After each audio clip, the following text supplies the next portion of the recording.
Chair Alcott, we are live. Thanks very much, Sam. I'll wait till everybody appears.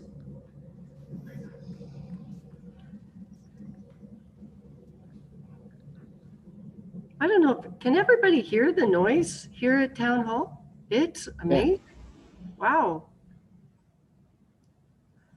I know I'm live, but I just thought I'd mention it. It's quite loud. It's, whew. All right, we have 1, 2, 3, 4. We're still waiting for Jason. Jason? Yep. I see his name is up, but maybe he's having internet. Oh, there he is. Hi, Jay. Okay. Hello. Hello. All right, we're live. So I would like to call this meeting to order and welcome everyone to the hearing.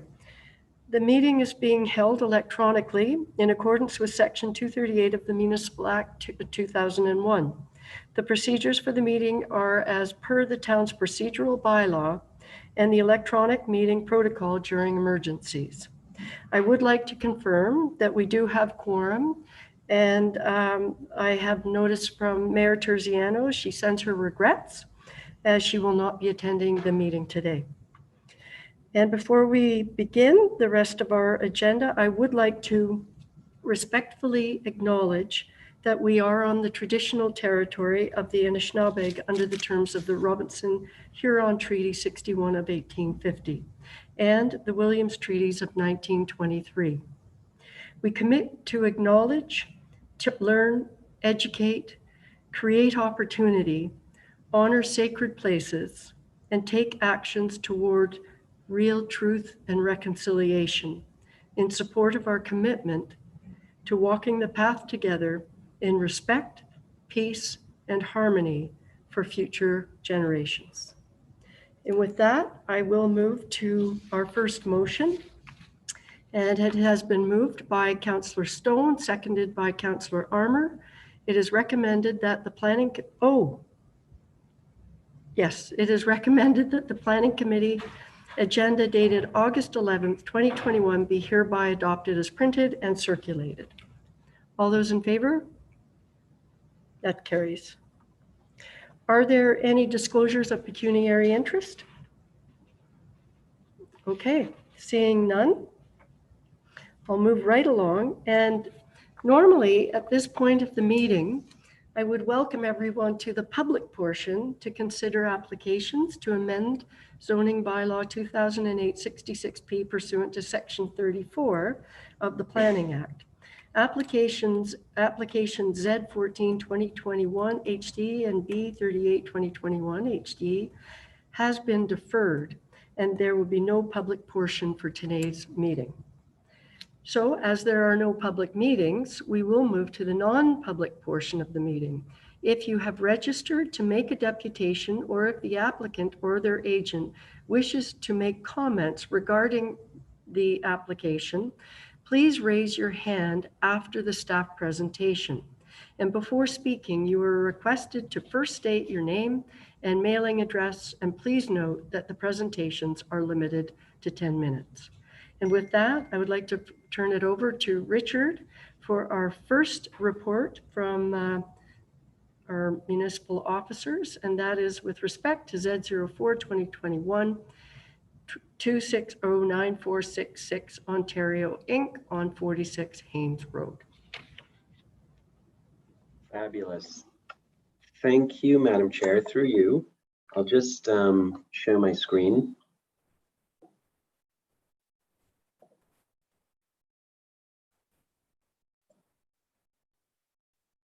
I'll just hold off a second until you can confirm you can see that.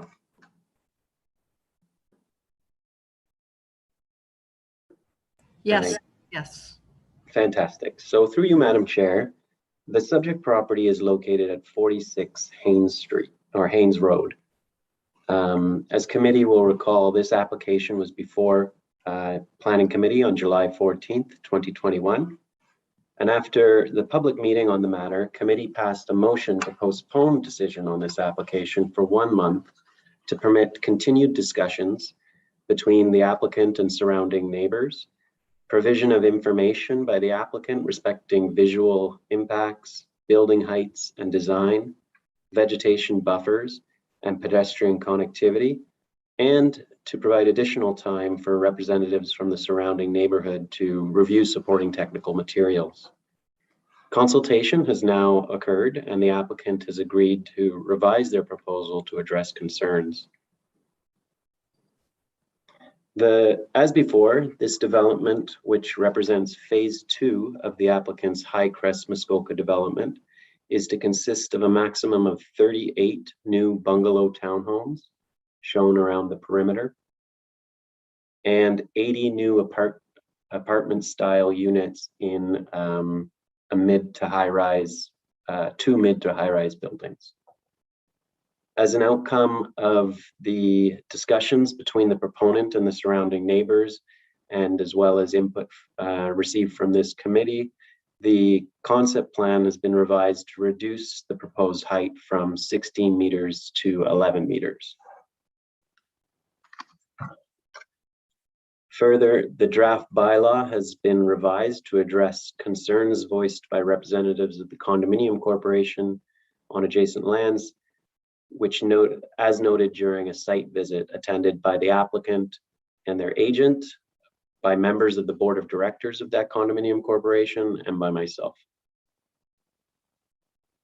So this is the previous property detail schedule included in the original draft bylaw. And fundamentally, the proposal is to rezone the lands from a residential 1 zone to a residential 3 zone around the perimeter of the property, and with exceptions, and a residential 4 zone in the center of the property. And both across the entire property, there would be holding provisions in place. So that fundamentally hasn't changed. The previously noted concerns included perceived vagaries around the term vegetative buffer and the required minimum width for that buffer. And the concern or the request was for specificity that vegetation meant treed vegetation, not grass. The proposed 16-meter building height was a concern, and it was requested that that exception be removed. The overall density of the development and the appropriateness of the R4 zone was also a concern.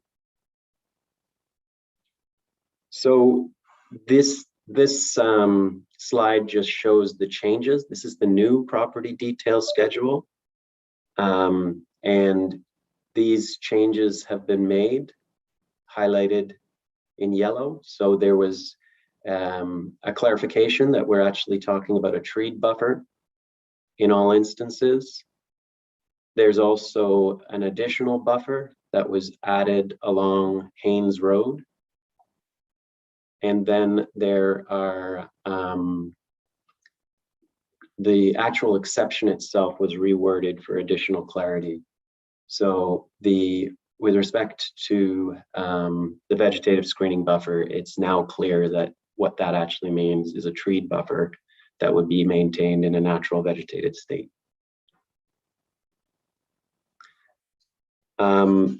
With respect to the exception that would apply to the central land, there's been changes to include a setback to the zone boundary of 10 meters. There's also been a removal of the height exception. It's no longer requesting 16 meters. And then there's a technical amendment to specify how height would be measured within this block, because there's no streets to guide where you would measure height from. So it was suggested by staff that this technical wording be inserted into the exception. So those are the changes that have been discussed with the applicant, and the applicant has agreed to make. Those are also the changes that the applicant has discussed with the representatives of the condominium corporation to the east. I do have the same slides to show again what the bungalow element would look like. There are no renderings for the high-rise buildings, but that's because they're not asking for an exception for height. It would be 11 meters, which is the height standard across the town. These are the photos again, just to show what the property looks like. And as you can see, there are trees along the Haynes Road frontage, and the proposed zoning bylaw now includes a provision to ensure that that treed area remains. So that's great. And then again, some more site photos. This is just a grading plan. And I think those are all my slides.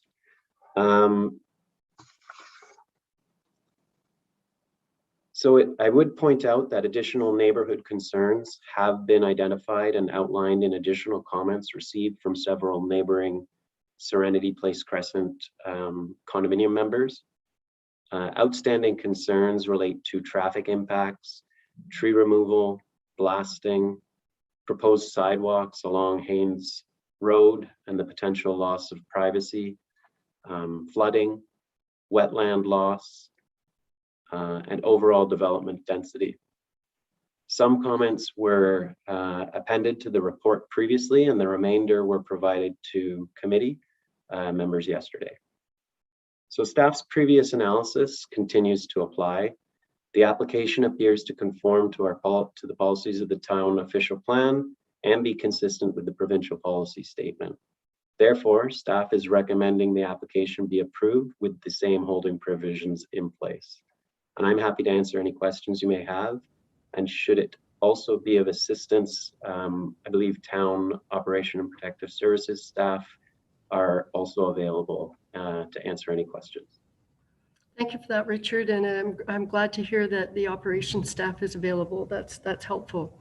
I did have a deputation request from Robert Millett and Michael Lowe, which I granted. And so at this point, I will ask the deputy clerk if you could invite them in, please. Sure. So as a reminder, if you have submitted a deputation regarding this application, you are asked to use the raised hand button or press *9 on your telephone so that we can bring you into the meeting.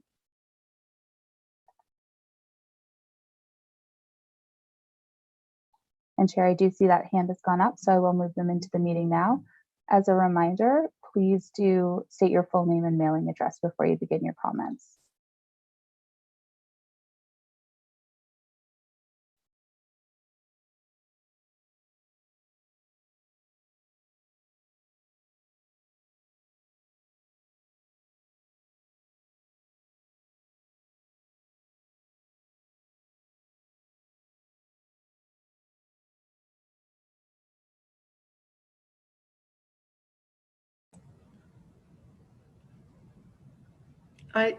Welcome, Bob. You're on mute. No, you're not. Okay, there you go. And you won't be joined by Michael Lowe, is that? No, that's correct. Okay, perfect. All right. So you're welcome. Thank you. So good afternoon, everyone. My name is Bob Millett. I'm president of the Condo Corporation at Serenity Place Crescent. My address is 2 Serenity Place Crescent, Huntsville, Ontario. On behalf of the residents, I would like to thank Richard Clark and David Goodfellow and Wayne Simpson for bringing closure to the matter of retaining and planting sufficient tree buffers around the property lines. Thank you. During the 30-day deferral, the board had the opportunity to review several technical reports in which we discovered various findings. In the GHD report on wastewater collection and water distribution, the following items were noted. 1, The analysis was based on 38 plus 33 townhouse units and 2 low-rise condominium buildings with a total of 70 apartments. The proposed development would be 141 units with an estimated population of 389. 2, in the wastewater flow report, there are 5 sewer mains that are flowing full in both the existing and proposed conditions. 3, the Hodges sewage treatment plant does not have adequate pumping capacity to pass the peak sewer flows from the proposed development. And 4, and finally, it is documented that there is insufficient flow in 3 out of 5 fire hydrants. While these water and wastewater deficiencies are evident in this development, the addition of the newly identified projects on Haynes Road and Shea will require significant upgrades to the water handling systems. Moving on, the traffic brief prepared by Tatum and Associates was conducted at the intersection of Center Street North and Haynes Road on Thursday, August 27th, 2020, from the hours of 7 a.m. to 10 a.m. and 4 p.m. to 7 p.m. The one-day study conducted during COVID-19 is absurd and unreasonable. To accept a short study when the above project will impact the volume of traffic at the intersection of Haynes and Center Street would be completely ludicrous. The traffic count details in Appendix A were not attached to this report. The baseline used for the assessment was a traffic count completed on Thursday, September the 4th, 2014. Again, not included with this report. It is paramount that the peer reviews be completed as soon as possible. It should also be noted that the peer reviews conducted by the district cannot proceed without the condominium application. The residents of Serenity Place Crescent respectfully ask that the condominium application be submitted immediately to have these peer studies addressed. With the future development of commercial construction, Paisley Center, and the Shea Road project, with a conceptual plan to accommodate 288 apartments in 8 buildings and 51 townhouse units in 7 buildings, we will see a dramatic increase in the traffic flow at the intersection of Center and Haynes Road. It should be apparent that there is an immediate need for a comprehensive traffic study of the surrounding vicinity. Given the above circumstances, the councillors, who are ultimately the final decision makers, must now decide to remove the holding provisions, maintain the holding provisions, or remove the holding provisions, with council being satisfied with the addition of the following. I wrote this earlier, Richard, but I have here the R4 apartments will not exceed the maximum height of 11 meters. You've already confirmed that. Thank you very much. And the second item was the council agreed to immediately release the condo application to the district, and that the district will immediately initiate and complete the peer review of the traffic impact brief prepared by Tatum Engineering. In closing, it is our community goal to be cognizant of our neighborhood, and when necessary, as good citizens, convey our thoughts and suggestions to those who have the ability to keep developments on track and proceed in proper sequence. Thank you for your attention. We look forward to the town of Huntsville making a difference.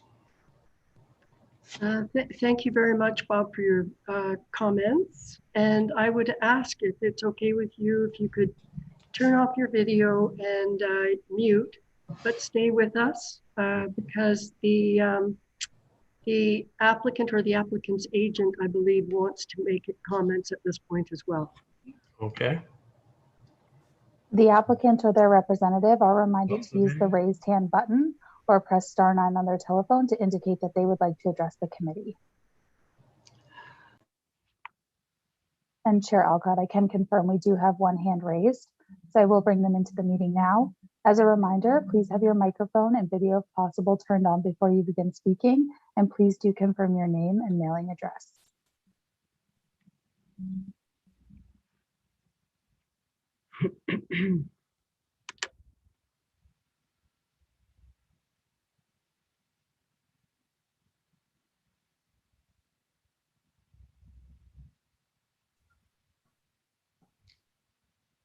Okay. Right. Thank you, Madam Chair. My name is Wayne Simpson and Associates, 3-76 King William Street, Huntsville, P1H1E4. I do appreciate Mr. Millet's kind remarks about the meeting we had. I know David Goodfellow has met with Bob and Michael Lowe on a number of occasions, and I had the pleasure of joining them on August the 3rd with Richard in attendance, and we went through all these matters, and I'm pleased that there's a good understanding between the parties, and I believe that Dave Goodfellow has also signed sort of a memorandum of understanding between himself and the Condo Corporation to to sort of reinforce or solidify some of these site planning matters that are to be addressed at the site plan stage as well as the zoning stage.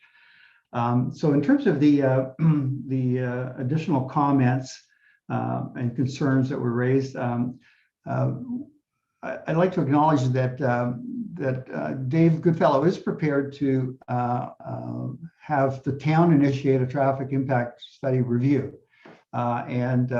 Notwithstanding the fact that the application, there's no site plan application in front of the town right now, and with our understanding that that would be part of what would ultimately be required to have completed, to have the holding designation removed. So this need not interfere with this proposed zoning bylaw amendment.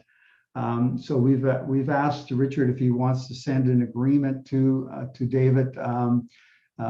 It'll be signed, and the town can engage the traffic consultant, and that'll sort of preempt it and get it going more quickly than, as Bob said, the district's not in a position to engage the consultant until there's an application in front of the district for a condominium approval or something. So there's no application yet in front of the district, but we will be proceeding expeditiously now to get the application in. We were holding off on the application for the condo description because we were waiting to see what the zoning would say in terms of what these mid-rise buildings would be, so that we would be able to identify the number of units on each floor and to provide building elevations and cross sections as part of that application. But because we don't have that, at this point we're going to be sort of trying to file the application without that detail, but identifying the location of the buildings and what phases they would be, and complete the application on that basis, knowing that we can redline the plan once more details are brought forward. And this would be consistent with our statements at the last meeting, where David agreed that we would keep the current zoning height at 11 meters, and that based on some of the comments or questions that were raised by councilors, that an application could be brought forward at a later date to if there's an interest in increasing the height of the buildings from in excess of 11 meters. We were just not in a position at this stage in terms of where David was with the architectural designers, and to be able to come back to council within the 30-day period that that is now expired, with drawings and elevations and construction materials and sort of getting to the look of the buildings. That was one of the questions that I believe Councillor Stone might have raised. So we're going to bring that back at a later date, and that's clearly understood. And then it'll go through the public process as well, and so there'll be further opportunity to discuss the matter with the neighbors and all of council. There were, in part of our meeting the other day, we also discussed blasting to the extent that most of the blasting has been done. There's very little blasting to be done. It's principally between the existing residents on the 46 Haynes Road and Haynes Road itself. There's just a bit of a knob there that has to be taken down. David has agreed that he's not intending to do any blasting in proximity to Serenity Place. If need be, if the rock is too close to the surface, then Dave will forego the opportunity of blasting and putting in full basements. He'll look at partial basements or crawl spaces or something like that, so he can minimize the amount of blasting. There will be some blasting along the roadway running parallel to Serenity Place, because just if it's required to trench for the sewer and water services and sewer and water laterals going into the building sites. But the most of the blasting has been done. I think it can be estimated that about 80% has already been completed, and there won't be much in the way of any sort of blasting in proximity to Serenity Place. There was discussion about the pathway of sidewalk that's going to be built by David as a condition of the site plan approval, and it's a pathway that will extend across the front of 46 Haynes Road, but it'll also run right up to the four-way intersection, stop intersection. And that'll be situated within the town road allowance and within or within the town, the block that the town has as part of that parkland dedication years ago, block 24, I believe it is. There was concerns with the Serenity Place residents that some of the trees in that area might have to be removed to accommodate the path. But David committed to working with the town's Public Works Department, Brandon and Steve, and the Parks Department to pick an alignment that best preserves the trees and provides for the degree of privacy that should be expected, while at the same time providing the degree of safety for the users, getting them away from the traffic and sort of, on the backside of the ditch as opposed to being on the roadside. So things are falling in place nicely. As far as we're concerned, the questions that Bob raised about Bob Millett raised about the GHD report and the engineering matters, those are all matters that will be dealt with as part of the discussions between Pinestone Engineering and the district. Pinestone is already, aware of any of the constraints, and there are engineering solutions and remedies for all of these things that are not too alarming. And so that'll just run its normal course. If the district is satisfied with the number of units that were considered in the hydraulic modeling, then so be it. If they think that there's a slight increment in the number of apartment units from 70 to 80, ultimately might be a trigger point for something that's for the district to decide, but we think not. So I think we're trying to move forward as quickly as we can. I concur with Mr. Millett's comments about with all that's going on in the area, a more comprehensive traffic study would be really great for everybody. I think everybody's looking down the road and thinking that sometime the Haynes Center Street intersection will have to be signalized. But that's sort of beyond the scope of this project necessarily. It's just one of a number of considerations. So we really are pleased with the way things have transpired over the last 30 days. And we hope that council or the planning committee will see fit to recommending approval of the bylaw, knowing again that it's subject to holding provisions.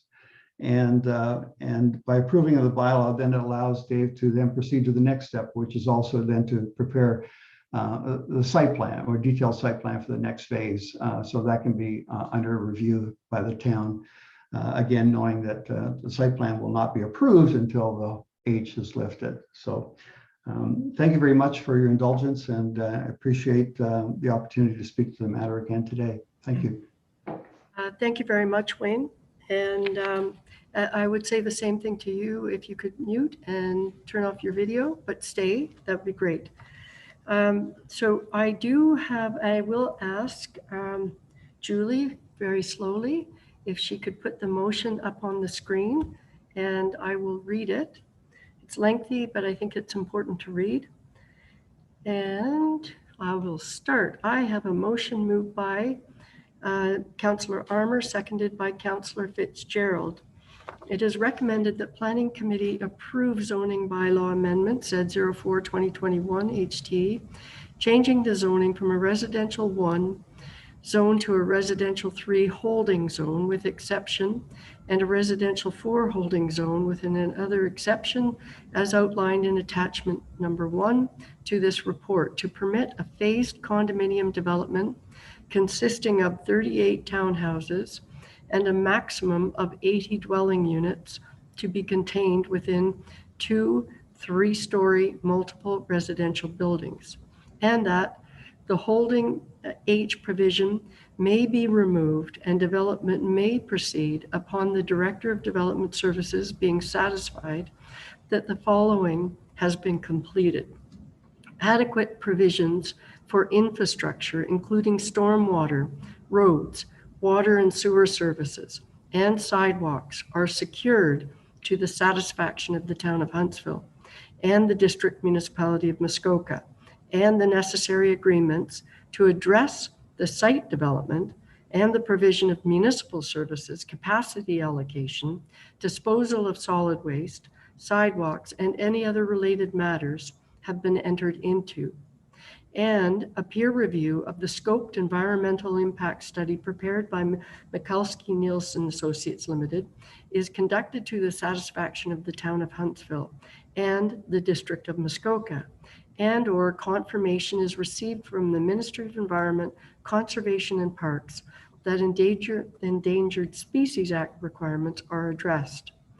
Finally, a peer review of the traffic impact brief prepared by Tatum Engineering is conducted to the satisfaction of the Town of Huntsville and the District of Muskoka. I told you it was a long one. And with that, I will ask if there are questions or comments from committee. Councillor Stone, followed by Councillor Wiebe. Thanks very much. I'm not seeing any amenity space. And Richard, perhaps you could point it out to me. You know, we're going to have, close to 300 people living in this small space. Where can the little people throw a Frisbee? Thank you for the question. Through you, Madam Chair. The amenity space is not really provided on this property. I would defer to Wayne Simpson to speak further to the matter, but I believe the approach would be for residents to be able to use community amenities in the area. So no specific amenity space provided on this property. That's disappointing to me. Thank you for that, Councillor Stone. If I may, I know Councillor Wiebe, you're right after, but I have a related follow-up to that, which is, I'm not quite sure how it is that we would consider approving a development of this scale without amenity space. I mean, we do in other residential neighborhoods. We talk about parks, parkettes, trails, and I don't understand that. So maybe Richard, if you could follow up on that. Yes, certainly. So with any development, the proponent can either choose to provide the park amenities on site, or they can pay a sum, cash in lieu, of the park requirement. So there's a percentage of a developable area that you would have to pay a cash in lieu sum for. And for residential, I believe it's 5% of the developable area you'd be required to pay cash in lieu for. So that would be the approach in this instance. Okay, thank you for that. Councillor Wiebe. Thank you, Chair Alcock. That was a great point, I think, brought up by Councillor Stone. I agree. I think I'd be less in favor of approving the cash in lieu portion of this, because I think where this development is situated, it doesn't lend very well to going to a neighboring park. There are no neighboring parks. You can't walk anywhere to go to, like you said, throw a frisbee. So I think that maybe needs another to be addressed again. I'm a little less enthused about more traffic studies and peer reviewing. I think we need to get on with signalizing that intersection, period. We've been talking about it for 6 years. I avoid it every time I can because I dread making a left turn there. So if I can make a right turn, I'll go that way. Otherwise, I avoid it. So to me, I don't need an expert to tell me it's busy. It's busy. So I think we should just get on with that. And I also want to make sure, and I think it's in the motion, that it assures us that the flows of water and sewer are adequate. As long as the professionals in our municipality and the municipality above can assure me that those are adequate, then I'm okay with it. But it sounds like it's in the motion. So those are my comments. Thank you for that. And again, if I may just quickly follow up, I'm really glad you mentioned the traffic. I agree with you. It's a corner I already try and avoid. And I think that I will ask Brandon Hall maybe to speak to that as to, bringing that forward. But I tend to agree. We already know there's a whole lot of traffic there and there's more to come. So I see Brandon. Thank you, Madam Chair. To speak with that, there's two separate comprehensive traffic impact studies being done in that area. One for the Paisley Center. That one's a comprehensive look at considering all the developments in that area. The town is pushing for traffic signals. We do have a traffic impact study done in 2015 that talks about traffic lights by 2021. What we're doing right now is we're looking at all the developments in the area to put that into place. That is the town's standpoint. That is our push, not only with the Paisley Center. We've been in talks with Goodfellow. Now, how that all falls into place, that's what we're trying to establish today. So when we do look at that again, that is our standpoint, to have traffic lights there. We do have studies on the books that put us in that time frame now. So we're in the works right now to look at that. So what we're going to have is, with peer review of Goodfellow's development, that now provides 2 traffic consultants doing the same study. Now with Paisley Center doing the same process, there's going to be another 2 traffic consultants doing the same study. So we're going to have 4 that's all going to say the same, and we're pushing for traffic lights. So that's where we sit right now. We have development charges for that to go into that. So we're pushing for that. That's what I can inform you to.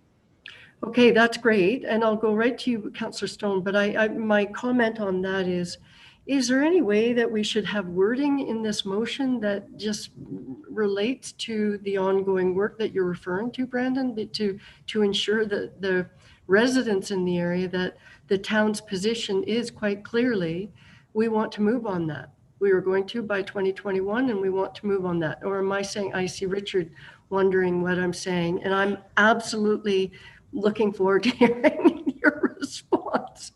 But it just seems to me it is an issue. Everybody's identified it as an issue. Could we be stronger in our language? And okay, maybe Brandon, if you respond, and then I'll ask Richard to respond, because you clearly have a position. Yeah, through you, Madam Chair. I mean, I'm not really too sure of the process of how that gets pushed and done at this point. I know it's our direction to install traffic lights theoretically by 2021. I know we're taking development charges that will help provide and put those forward, but I would most likely have to allow my superiors to speak to how that actually gets into place. When they say go and do the street light or do the traffic lights, I'll do the traffic lights. Okay, I really appreciate that. And I will ask Richard, because clearly there was a response to that. So, well, actually, it's a good question. And it's more just a knee-jerk reaction that if we can keep this zoning matter and the needed commitments from the town to do the the intersection improvements separate, maybe it would be a matter for a different committee to address. It was just a knee-jerk reaction, really. And I think, but one thing I would just before, maybe I would ask Kirsten also for her advice on that regard. But one thing I did want to just point out and be clear on, Brandon alluded to it, also Wayne alluded to it. The traffic impact brief, we are going to do a peer review of. So just so that we're clear on that, the town is going to initiate that even in advance of the application being submitted to the district. And as Wayne suggested, Dave Goodfellow has agreed to do a cost acknowledgement agreement. He's already returned that to us, so we're already initiating that process. Okay, that's very helpful. So the process is well underway. Yeah. And we all recognize the need that has been identified. The timing is now. So that, I think that's what I'm hearing from both of you, and I think that's great. Kirsten has her mute off. So that Thank means you. Director Maxwell is going to weigh in. Thank you, Madam Chair. I was just going to add that the holding provision that's proposed to be incorporated with the zoning amendment does include the provision of appropriate infrastructure. So if the traffic impact study peer review said no, development shouldn't go ahead until the lights are in place, well, then we would have to look at what that entailed prior to development being permitted on the lot, because we wouldn't be in a position to remove the holding at that point. And the same with the water and sewer infrastructure as well. If it's not sufficient now, the holding will not be removed. So Right. those are the sort of the fallback that we have and the security that we have from that perspective. Right. So we do have our conditions are solid in that sense. Okay, that's a helpful. Thank you. And Councillor Stone, you have your mute off. Did I? Yes, so I was simply going to ask the question. We're having this development do a traffic study and Paisley's going to do a traffic study. Why don't we just take some money from each of them and do a comprehensive one for the whole damn thing? I think that's a fantastic question. And who would like to, Brandon? Thank you, Madam Chair. Yeah, so what we're doing is we're reaching out to a consultant that is also doing the one for the Paisley Center, consultant requested by Goodfellow himself, JD Northcote. So we have reached out to start that process. So that is one consultant that is doing the overall comprehensive study for all developments in that area that are currently on the books. So with that being said, you know, having a traffic impact study for Goodfellows that said no action needs to be taken, but yet a traffic impact study in 2015 said any future developments till now we would need traffic lights by 2021. So there is warrant for a peer review. It will be done by the same company, hopefully, that is doing Paisley Center. So they're looking at it all. They already have all the surrounding traffic impact studies. We've provided that to them. So one consultant, one comprehensive study, one result is what we're hoping for. Good. All right. Councillor Stone, follow up or? No, not a follow-up, but if I have the floor for a second, I just want to go back to the amenity area. You know, so it's up to the developer whether they want to have a park or pay the 5% in lieu. Shouldn't it be up to us, or can we enforce it? I'd like to see one last townhouse and a little park or whatever it might be. And if there's a motion to be added onto this or an amendment, I'd be happy to move that. Okay, appreciated. I will ask Richard if you could provide some feedback on that. That would be helpful. Yeah, I mean, through you, Madam Chair, when I say that's when you say that it's an option for the developer, of course we do have a say in it, and if we would like the park dedication, then that's something that we would work towards or work with them on acquiring. Usually we'd figure out what size of park would be of interest. That wasn't a comment that we received from our Parks and Cemetery staff. In this instance, the applicant has agreed to the sidewalk along Haynes, and they've also agreed that a north-south trail connecting Haynes to Kinton would be two items that they'd be interested in doing. They're also going to be working based on the adjacent condo corp's comments on a tree planting program on town-owned property. So there is a lot already. So I guess that's how I would answer that particular item. We weren't asking for anything more. And in many respects, what you just described provides continuity to the surrounding area. If you're providing trails, the trails will lead to somewhere. I don't know it's a great response. So Councillor Stone, you might want to contemplate your proposed amendment, or I'll let you consider that. Sorry. Yep. Can I go? Yep. So further to Councillor Weave's comment, trails are great.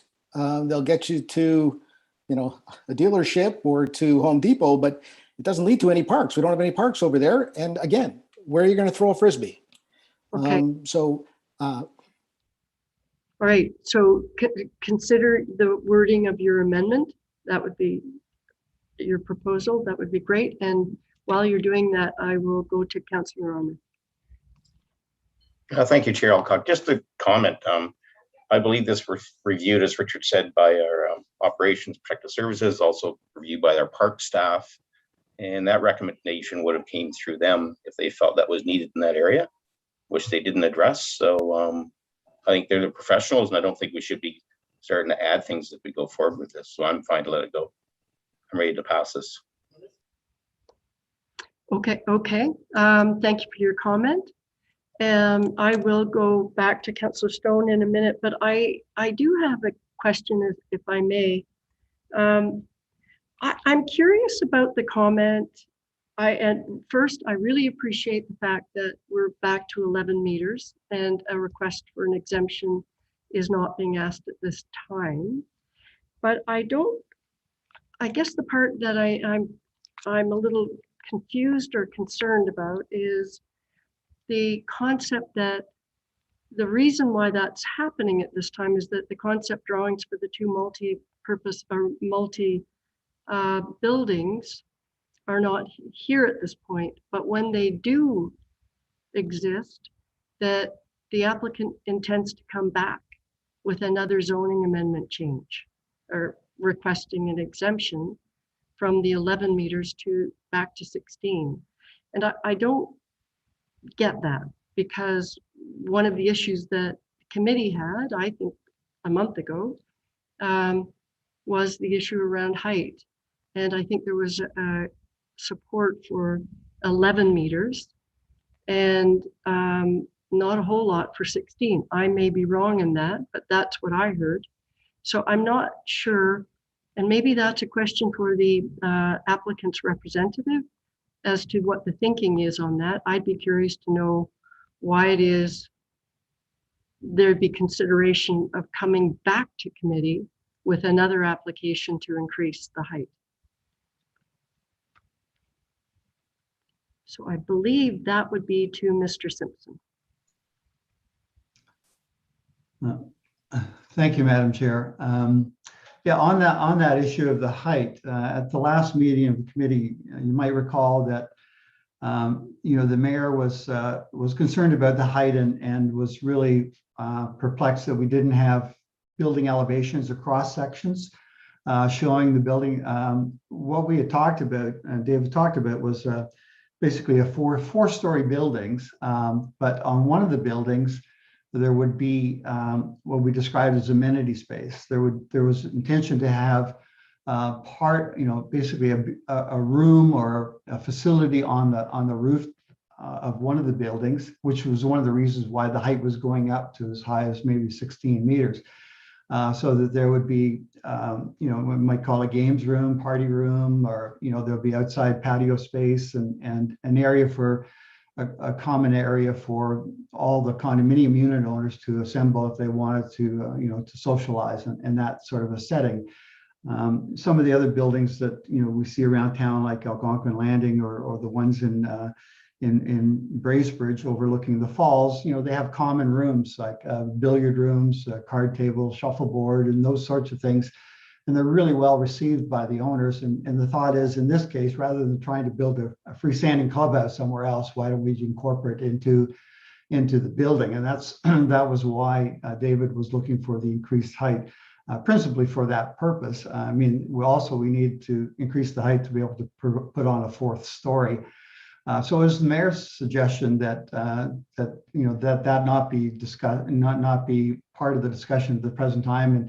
And there was also the question about, well, what would this look like in terms of, the visual impact study had a representation that was really more of a generic, here's a box and here's what it would look like. And really that's not what these buildings will look like. So in talking to Dave, it was agreed that getting the zoning through is really quite critical at this point. But at the same time, it's prudent that we bring forward, the right information for council to be able to evaluate, and for the neighbors as well to consider, what will be the visual impacts and how is the space going to relate to them and how high will it be, and that sort of goes back to the earlier discussion moments ago about amenity space. I'm not sure that everybody will want to be throwing a frisbee on the 5th floor, but the intention is that there will be some amenity space, and it will be and there is room on both sites on 46 Hain and 18 Legacy to create some green space for residents, and park benches and play structures and those sorts of things for grandchildren or something to come. So those are all intended to be amenities, common element amenities for the condo corporation. And those will be reflected in the condominium plans and as they're brought forward, and reflected in the site plans. To the extent that they occupy the ground, they'll be brought forward at that time. So the intention is to provide space. The intention is not that it be public parkland per se, because it'll be situated within a private development, a private road network, and those sorts of things. Other than so the municipality does have the final say in terms of parkland dedication or cash in lieu. That's the town's prerogative under the Planning Act. So our expectation or hope would be that the municipality would accept some cash in lieu, and that the developer would be able to develop private open space, amenity space within the development, knowing that the trails that are being built around the perimeter of the thing are public as well. But so that was the intention, and it wasn't. The delay in bringing forward the height thing was really simply for the purposes of making sure that we put forward our best plan, and it's evaluated based on the merits of that plan at that time. And council, of course, has a prerogative of refusing the application if it's not what council deems appropriate. So, but we're just not at that stage right now. Okay, thanks for that response. That's fulsome. Okay, are there any other questions from committee? Kirsten has her hand up. Kirsten has her hand up. Okay, sorry about that, Kirsten. I don't know why I missed you. It must be the halo. The halo. I was going to say, it's the sun shining in behind me, isn't it? A lot of sunshine.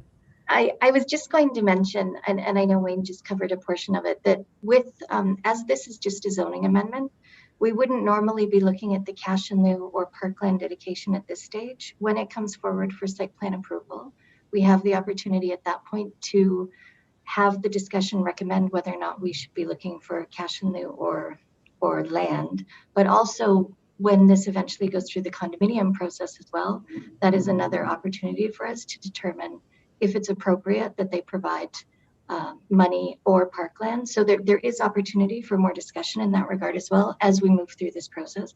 But this is strictly, we're just looking at the zoning right now, whether or not the land doesn't have to be zoned for parkland as well. Okay, that's really helpful. Thank you.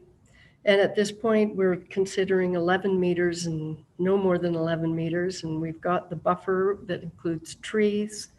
And we've got the holding zone with respect to infrastructure and you know, holding provision with respect to stormwater management and all of that. We've covered the traffic. I'm just wondering, I'm going through the list in my own mind.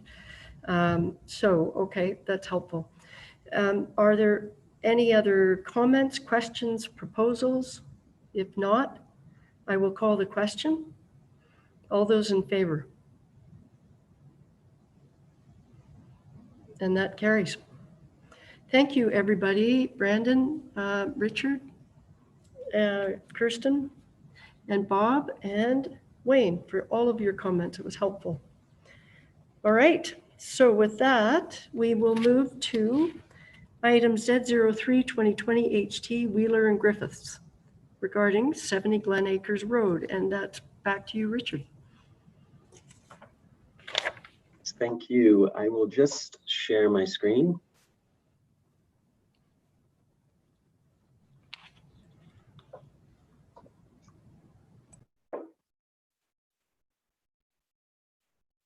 So it says that you can see it. Thank you, Madam Chair. Through you, the subject property is located at 70 Glen Acres Road. The lot is designated waterfront and is zoned both natural resources floodway and rural 2.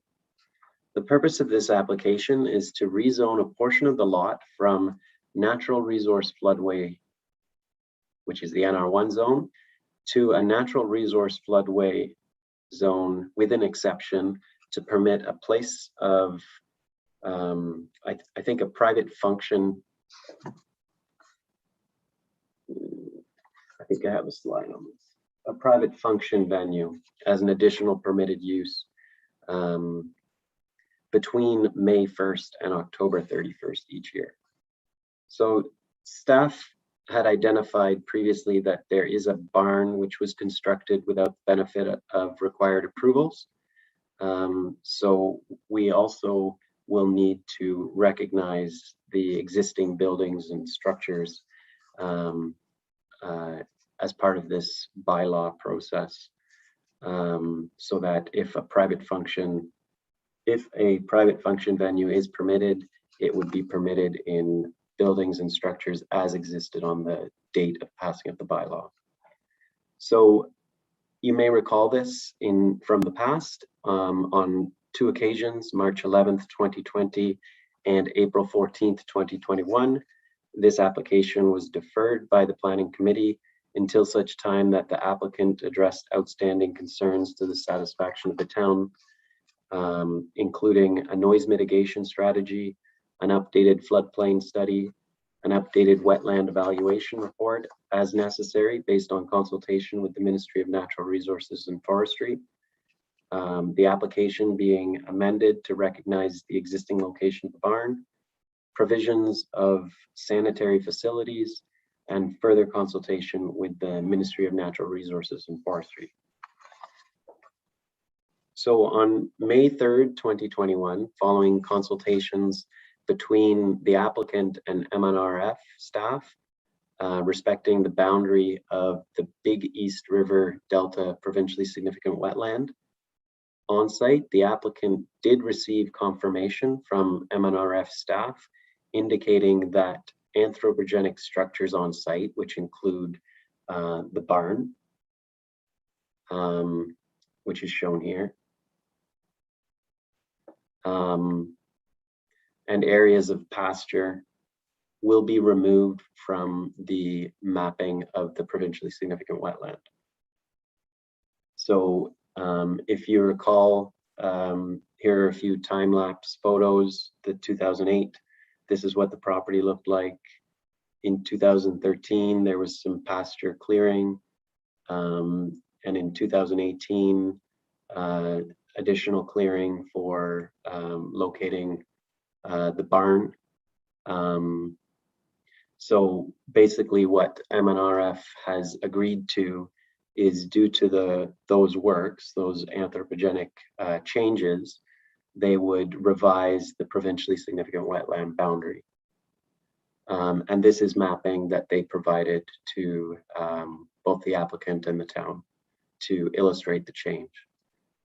On July 8th, 2021 and August 5th, 2021, the applicant's agent, Wayne Simpson Associates, submitted additional supporting documentation from Duke Engineering to address flooding hazards on site associated with the confluence of the Big East River floodplain and the Lake Vernon static flood elevation.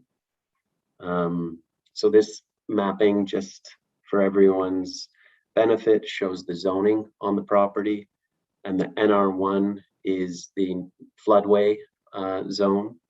The RU2 is the lands that are high and dry, and those are rural 2 zone lands. The floodplain extends on either side of the Big East River, and then it opens up very wide as you approach Lake Vernon. So that explains the NR1 zoning on the property. So on August 4th, 2021, the applicant's agent provided a letter summarizing all the progress made in respect to this application since the item was last before committee, and requesting that this application be brought back to committee for consideration. Just additional information on the mapping. As noted in the report, there are still outstanding matters that have yet to be addressed by the applicant. To summarize, the proposed use is within the floodway associated with the Big East River. This is mapping from the Big East River flood risk study that was done in 1989 that shows the limits of the flood way and flood fringe of the Big East River. And the property, the subject lands are approximately here. So according to our mapping, it's floodway. This was supported by recent district mapping that looked at the Big East River as well as Lake Vernon and mapped flood-prone lands. And these lands are still within the floodway. So where a 2-zone approach to floodplain mapping, floodplain management is applied, a floodway, according to the town's official plan, the PPS, and technical guidance respecting the mapping of flooding hazards for rivers and streams and inland lakes, is defined as a contiguous inner portion of the floodplain representing that area required for the safe passage of flood flow and or that area where flood depths and or velocities are considered to be such that they pose a potential threat to life and or property damage. So no new development or site alteration is to be permitted in the floodway associated with the Big East River, and that's according to policies in the official plan. Furthermore, the provincial policy statement indicates that development and site alteration shall not be permitted within a floodway.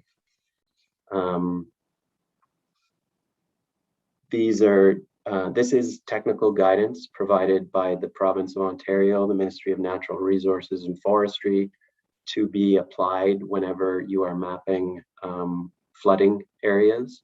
And it describes how to map and delineate floodplains if you're applying a 1-zone approach, which is where you would consider all lands below the flood hazard limit as one area where you would want to restrict development. Or if you wanted to map a 2-zone approach, which is where you would map a area within the center of the floodplain where the risks are obviously higher due to depths of water as well as the velocities of water. And you would prohibit development in those areas, but in flood fringe lands, which are on the outskirts of the floodplain, you could allow for some development to occur. So this guidance document describes how you're supposed to map those distinct areas. And it's what was used in 1989 when we obviously mapped the Big East River 2-zone floodplain. The proposed use would utilize a structure, a barn, that was built without authorization in land zoned natural resources, floodway, where no new buildings and structures are permitted in the town zoning bylaw. In all the engineering studies submitted to date, the depth of flooding is ignored, despite this clearly being criteria for delineating floodway lands.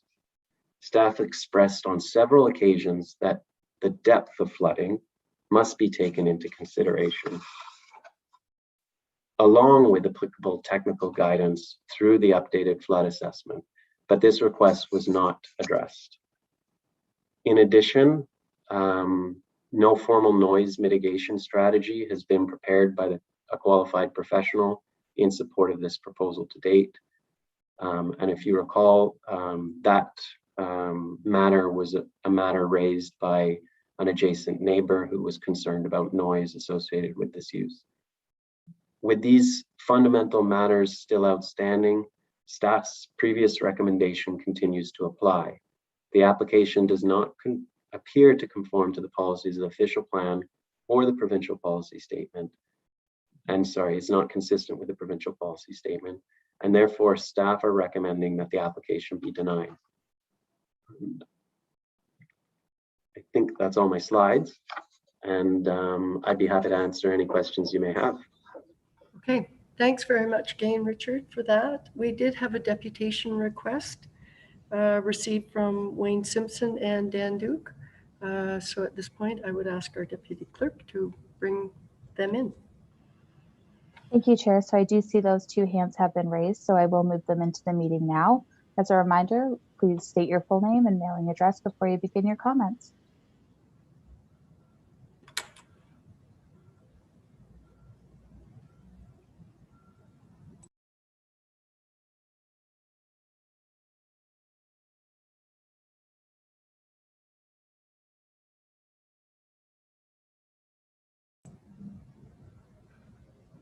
Turn on my mic, turn on my camera. There we go.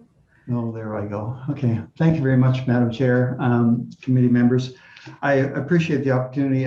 Dan is online too, I believe. So there's so many people in the gallery, it's hard to keep track of everybody, but I do want to make some comments on this, and I'd like to begin with the beginning.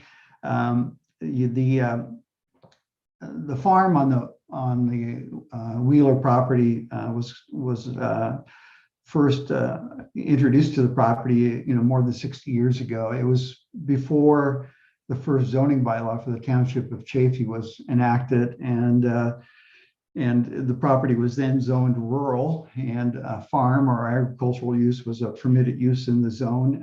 And the same rural zoning was brought forward when the town passed the first zoning bylaw amendment for the broadened town of Huntsville, with taking in after the district restructuring. So the property was a legal conforming use until the property was changed to an NR1 zoning when it became legal non-conforming, but it is afforded the rights of continuance and the protections under the Planning Act because it has continued to operate as a farm continuously since the date of the bylaw change. I think it's easy to appreciate that a farm with livestock will naturally need a barn. And there is a barn on the property, which coincidentally is also within the floodway as it's being characterized. Indeed, all the buildings on the property are within the floodway at present. The old barn, which is situated more to the east side of the property, sort of off to the right-hand side of the driveway as you're going in, close to the tree line, is small, it's old, and it served a function, but it's no longer adequate for the Belgian horses that have been added to the farm in the recent years. Appreciate the size and the number of those beasts and their requirements, and the Wheelers are obligated under legislation to make sure that those animals are properly cared for and their care and welfare is taken care of. And so it was logical for them to build a new barn for that. There's a history as to why the property why a permit was not secured, but that's sort of an aside, and I understand how it came to be. But the reality is that there is a need for the barn. I'll call it the new barn. And that was the primary purpose of the zoning application, was to permit a barn within the NR1 zone. As Richard said, municipality was taking the strict interpretation that no new structures or site alteration would be permitted in the NR1 zone. So there was a need to make an application to permit the barn in the zone. The secondary purpose of the application was to add a private functions venue as an accessory use, a permitted use. We describe it maybe as a fair weather use, because the intention would be that the barn could be put to that sort of broader use. It would help economically, it would help the farm operation, but it would also be a community amenity. And it would run from May 1st to October 31st. So it would commence after the spring freshet. So there's no concern about the bride being swept down the river on a big ice flow or swept away with any water. And there were a number of operational matters that were raised. And one of them was this issue of noise mitigation.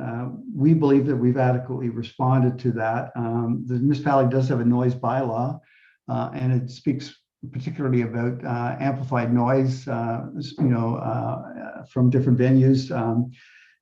I don't think this property would be necessarily treated any differently than other private events venues, or River Mill Park, or the pub on the docks, or whoever might be conducting something in the municipality in proximity to some residential uses. The bylaw also provides that there's an opportunity for somebody to seek an exception to the bylaw if there's some event that would require, would result in more noise than would otherwise be allowed, basically more so based on the duration of how late into the day or the evening could that operate. So, these are the sorts of things that are dealt with by the Agricultural Society and other locations. So I think the Wheelers have said that they're aware of the bylaw requirements and are quite content to do that. They're also on site. They live there, and they want to maintain good neighborhood relations. So they're going to be the ones that are closest to the activities, and it would be prudent for them to be expected. They will do their best to deal with issues like that. So there were two major issues at the time, and Richard's spoken to the two of them to some extent. The first issue we had was that the property, the area of the barn and the paddock area, and to the left of the driveway going in, was part of the Big East River Delta provincially significant wetland. So although my clients engaged a biologist to demonstrate that that Lewis land should not be in the PSW, we weren't able to move the province on that for quite a bit of time, and I think COVID had a bit of was part of the problem as well. But we're pleased that ultimately the MNRF acknowledged that the barn is not situated within the PSW, and Doug and Gail are thankful to Norm Miller's office and his staff who provided some assistance in that regard. So we're pleased that it's no longer in the PSW, and I know that was a point that was under discussion the last time this was in April, brought forward in front of the committee. The second issue was the location of the new barn, within the floodplain. We can characterize it clearly as the floodplain. So then the question is the barn situated within the floodway or in the flood fringe? We're not quick to necessarily rely on the mapping as the clear demonstrator of that. Dan Duke has spoken to given his professional opinion on the matter as a licensed professional engineer in Ontario. And it's his conclusion that the location of the barn would be better described as a flood fringe. So if I could, and he's provided 2 letters of report that Richard referenced, and maybe if I could ask Dan to speak to that aspect of it right now, that would be great. Thank you. Dan?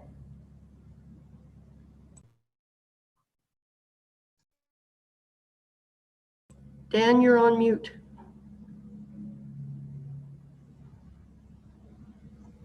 There we There we go. go. Sorry about that. Yes, good afternoon, Madam Chair and Council. So yeah, we looked at this project back and prepared a report back in December of 2019. Now, there was a topo survey of the barn completed by Bob McDermott and OLS in Huntsville. And in that report, we noted that the barn is approximately 1.28 meters, or about 4 feet below the 100-year flood. So during a 100-year flood, basically there'd be about 4 feet of water around the ground level of the barn. So we looked at, there's a couple things that come out of that. One is the barn, it's wood. So is there going to be enough buoyancy? Is the barn going to basically float away downstream? So we did some calculations to show that the dry weight of the empty barn is significantly more than the buoyancy factors. So the barn is at no risk of floating away or any damage in that extent. We also looked at the land. So we talked to the MNRF, a couple of guys there, a couple of retired guys as well. If we go back to that Paragon report of 1989, I grew up in Huntsville, so I don't know if everybody on council, but if everybody remembers back in the early 80s, there was quite a bit of flooding in River Cove Drive. And one of the reasons why that Paragon report was prepared was to address the concerns of primarily River Cove Drive. So if we look at that Paragon report, they really didn't get into a lot of detail of the like floodway versus flood fringe. What they were looking at was designated any lands underneath below that 100-year flood elevation as NR. You know, the whole purpose of that report was to say we're going to limit development below that 100-year flood, and they didn't really talking to MNR, they really didn't pay Paragon to do that, and the purpose of the report was not to define floodway versus flood fringe primarily. These were large parcels of 100-acre properties, so they basically just drew the lines at the topo line or at 100-acre parcels of land. So, and you got to remember, we're going back over 30 years with this report. So if we look at the Wheeler barn, they're about 350 meters away from the river, and that area is primarily just bush. So the other fortunate thing we have is that this we've had what is considered a 100-year flood in 2013. We also had a pretty significant flood in 2019. So we look at back, I was doing bridges at MTO for years. So we did hydrology studies to determine the elevation of a bridge. We would, do a lot of calculations, and then we'd go to town and try to find the oldest guy and see if he could tell us where the big storm was. And surprisingly, sometimes our numbers were a little off, and sometimes that major storm that, Freddie that's been in town for 100 years would say, oh no, it was halfway up that big pine tree, and he'd say, no, it never got past the main street. So the wonderful thing we have for the Wheelers is that we've had two major storms, one in 2013, one in 2019. And there's no indication anywhere in the bush that, or anything that there's been like floodway versus flood fringe. If it's the floodway, we're worried about scour, we're worried about sediment, we're worried about basically erosion or something happening in that area. And there's no indication on the ground with two almost 100-year floods back to back of any issues with regard to scour, any of the issues with regard to what we consider a floodway or velocity of the water. So basically what we're looking at, I think, at the Wheeler barn is, the river's going to come up, it's going to spill its banks. We're 350 meters away from the creek. The trees are obviously going to have a major impact on the flows. Their place is going to flood, the waters are going to go away. And other than, it being wet, to me, that's really the main issue that the Wheelers are going to face with having built their barn. There's also, like Wayne said, the house has been there for almost 60 years, and I don't think, they've again, you're talking, this is not a brand new barn, not a brand new development. It survived the floods of the 80s. I do remember helping my brother carry a couch out of a place he rented in River Cove Drive in the 80s. So I'm well experienced with the flooding on River Cove Drive. So, this house has gone through decades and decades of flooding, and we haven't seen any significant impact. So I'm basing my opinion as much on the history and reality of the matter as much as, we've done some, rough calculations to show what the velocity would be based on the depth and the cross-section area of the river. And we've looked at, these 100-year flows based on there's a gauge at Williamsport that provides us, long-term flows down the Big East. So, but again, it's more supported by the real world saying that, 60 years and 2 major floods and nothing happened. So that's basically what our comments are based on. Okay, thank you for that. That's helpful. If, Madam Chair, if I could just continue with a few remarks in conclusion. Thank you. Great. As a planner, I'm not an expert in floodways and flood bridges, but in looking at the provincial policy statement, I've drawn the conclusion that the barn location should be deemed to be within the flood fringe, because firstly, the barn, as Dan's already attested, is not as property. It's not going to suffer damage if there's flooding. The provincial policy statement has a definition of a floodway, and the floodway, the operative phrase in the definition is that in a floodway, the proposed development, in this case the barn, and then the fair weather use of the property as a venue in the summertime, is not to cause, if it's in a floodway, it could lead to danger to the public health and safety and to property damage. So in my opinion, Dan's attested to the fact that the barn, the new barn especially, it's going to be able to resist the floodwaters. Basically it's a barn, so it leaks and the water rises up, it'll equalize, and there's no pressures on horizontally and all those other good things. And the old barn is, existed for all those years as well, and it's still in the same floodway, along with all the other outbuildings for the Wheeler farm. Everything is within the floodway as it's being characterized. But in my opinion, it's based on the flows and the velocities and the nature of the structures. Property damage is not to be expected. If it is, it would be very minimal. But the other part of it is a danger to public health, and I think it's important. And Dan's mentioned this, that the Wheelers have lived on the property. The house has been there for more than 60 years, and Doug himself has lived there for more than 45. He has a lot of experience in seeing the major storm events. In 2013, he thought that was the worst one. In 2019, he said that the water didn't even enter into the barn floor level. And he's always been able to, their family has always been able to get in and out of the property, regardless of the depth of the floodwaters. It is an operating farm. They have tractors and whatever, but nobody's ever seen 4 feet of water on the property. And I can't say that it will never happen with climate change and all these other good things, but the reality is, they're already living on the property. So this barn is not creating new habitable space. It's not going to create a new public health or safety hazard. So I think it's important to acknowledge the history of the property and its use. And I think in terms of equity, I'd also want to point out that that within a kilometer of this property, there are properties that are also zoned NR1, where uses are permitted. And one of them in particular is the Deer Lake Trailer Park, which is less than a kilometer away.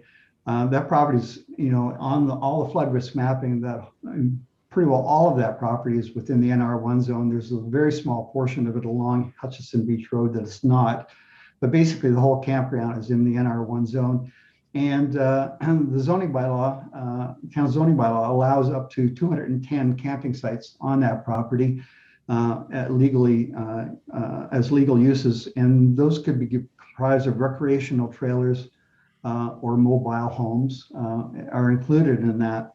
And someone may say, well, yeah, those things can be moved out of the way if there's going to be a flood event. But the reality is, we know that a lot of the buildings and structures on that tent and trailer park, and also the other ones, there's another 300 camping sites within short distance as well that are also within the NR1 zone.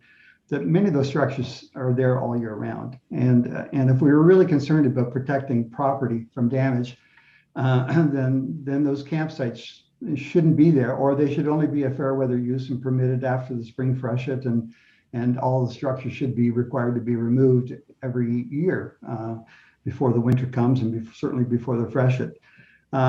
So the bylaw does accommodate people camping within the floodway in the NR1 zone.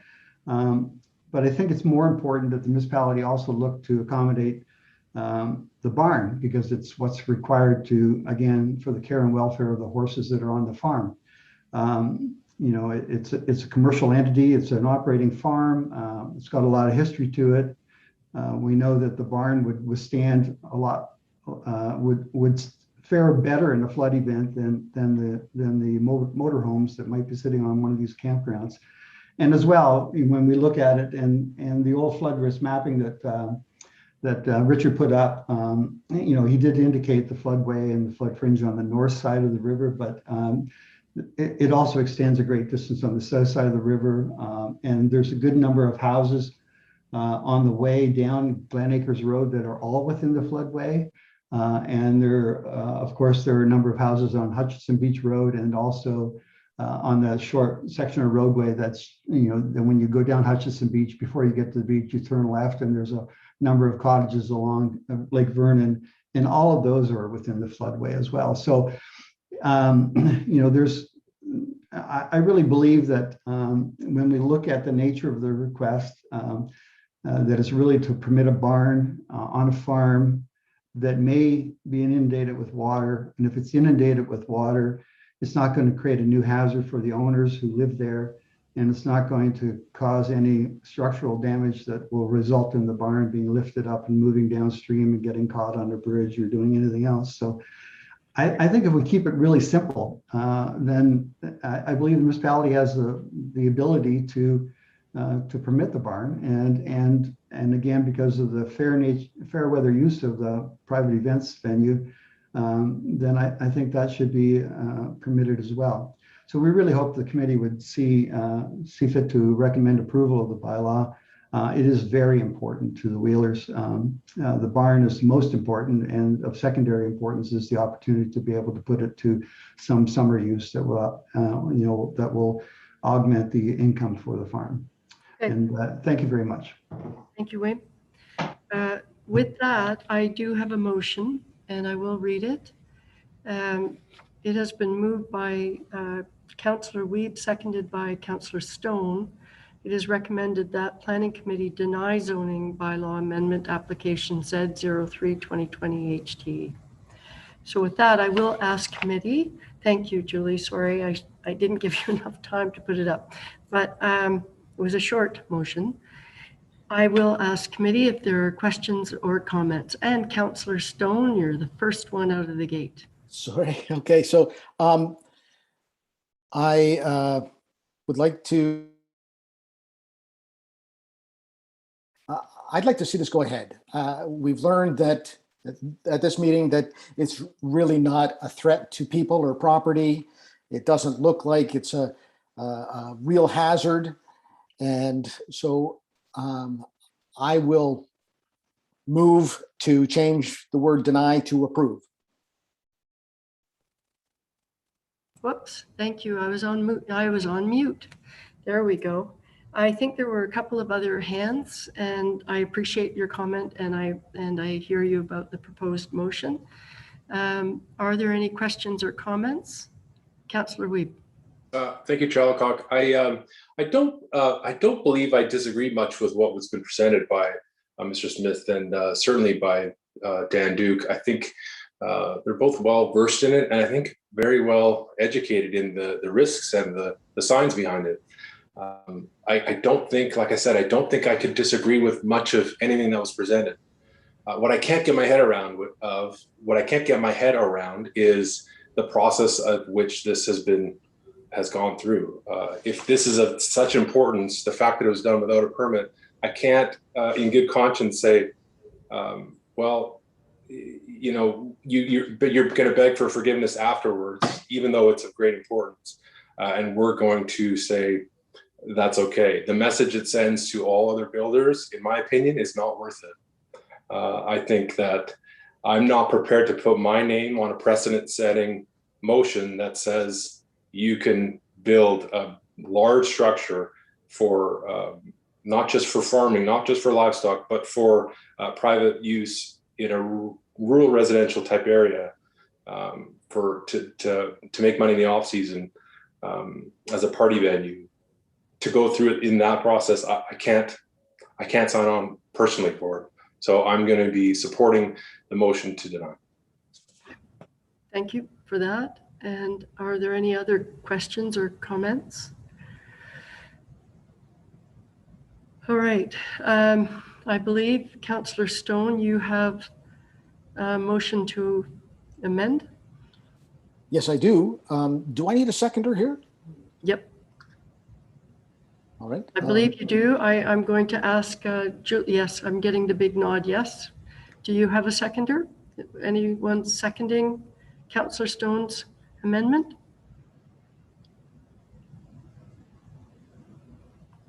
Okay. All right. Oh, Councillor Fitzgerald, is that a second or a question? Oh, you're on mute. You're on mute still. Split screen takes a while to find your mouse sometimes. Okay. Yeah, I'll second that. I do appreciate Councillor Weed's comments, and you know, I can't say enough that I support his comments, but yeah, I would be willing to second the motion. Okay. So, do we need to? Do you have? All right. Julie's going to put up your motion on the screen and let me know, Councillor Stone, if that is what you exactly said. I'm sure it is.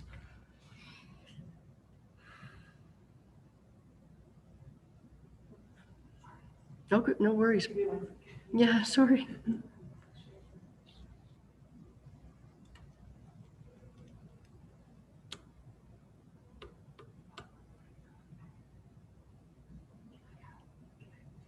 Yes, I'm giving Julie 2 minutes.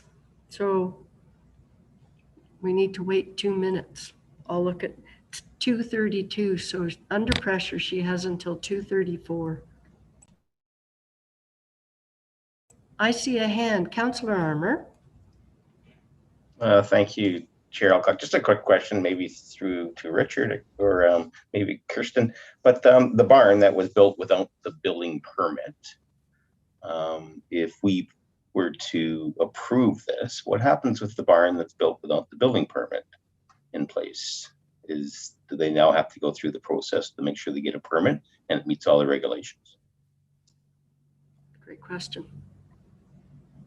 Yes, so the only thing that would change in terms of, well, the big change in process is that the barn would be considered to be a permitted structure in the floodway. And then once that's occurred, then they would work with our building department to have all the necessary inspections and approvals granted through that process. But the big thing that would change is that it would now be permitted. So whereas before our building department wouldn't be able to approve it because the zoning says it's not allowed, they are now able to, they would now be able to do that. That's the big change. May I follow up on that? A quick question. If we were to deny this application, what are the consequences for the existing barn that was put there without permit? Well, then it would have to be removed because the floodplain, the floodway zoning restricts or prohibits any new buildings or structures. So it would have to be removed. Last question. I will go right back to you, Councillor Armour. If the application did not include an event venue, but just a barn for the horses and the other reasons why it was built, would we look differently at this, or is it the event venue that poses the real concern? So can I clarify, is that a question for staff? Yes. Okay, thank you, good question. No, it would be no different. We always look at any development in the floodway. Okay. There are obviously other dimensions because of the fact that it's a special event venue, like the noise that we would consider. And but in this way, in this instance, a structure in the floodplain is new structures in the floodway area is prohibited. So we would have to tell people that that's not supported by policy. And if they wanted to seek a zoning exception, then we would ask for a technical report to say why our mapping is wrong. So that's what we did in this instance. Right. Okay. Thank you. I think Councillor Wiebe, I believe Councillor Armour had his hand up. So I'll go to Councillor Armour and then followed by Councillor Wiebe. Thank you. I you sort of asked my questions for me, but I just want to assure that any costs to build the barn and et cetera, or building costs for the permits, et cetera, would be reimbursed to the town for all the work they've done, and any costs for site plan, et cetera.